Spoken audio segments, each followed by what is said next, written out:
Monsieur Elmili, bonjour, merci d'être en direct avec nous sur RT France. Alors, le nouveau président Tebboune veut donc vraiment rompre avec le passé, on le disait, avec l'ère Bouteflika. Une révision de la Constitution, est-ce que cela vraiment permettra de tourner la page? Oui, définitivement. Souvenons-nous, il y a un an, au même moment, on préparait les élections présidentielles. Le pays était en crise, la situation constitutionnelle était assez médiocre. L'élection présidentielle a permis de résoudre la crise du régime. Aujourd'hui, le référendum pour la Constitution permet de résoudre la crise politique. Et comme ce qu'on appelle le hirak, j'aime pas beaucoup ce mot, pour moi c'est une véritable révolution. Et la date choisie, c'est le 1er novembre, qui est la date du déclenchement de la révolution algérienne. Donc, c'est pour bien marquer, c'est une façon de dire « je vous ai compris » en choisissant la date. Le texte, on le rappelle, a été adopté en Conseil des ministres le 6 septembre dernier. Aujourd'hui, donc, ça sera devant le Parlement. Le Parlement a-t-il des chances de le rejeter ou vous pensez que le texte va vraiment passer aujourd'hui? Non, pas du tout. Le faire passer devant le Parlement, c'est un formalisme. Et je ne comprends pas pourquoi. Parce que le Parlement aujourd'hui est entaché par des scandales. Il y a un très grand nombre de députés qui avaient acheté leur siège pour être élus. Donc, mais on est dans un formalisme, pourquoi pas, mais il ne sera pas rejeté. Et comme ce qui compte, ce sera le taux de participation, parce que pour moi, je vois ce référendum comme étant une élection de confirmation. Et je ne vois pas des députés qui ont une mauvaise image, c'est le moins qu'on puisse dire, rejeter un projet pour entrer dans une nouvelle ère.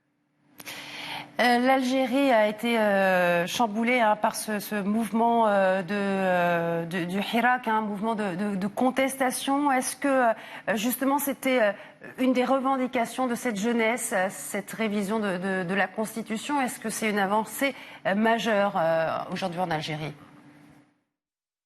Non, le vrai Hirak qui a commencé, c'était s'élever contre le 5e mandat. Ce Hirak-là a gagné.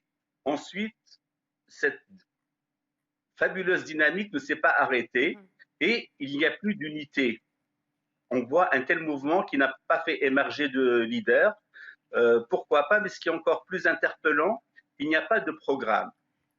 Maintenant, on a une constitution dans les grandes lignes.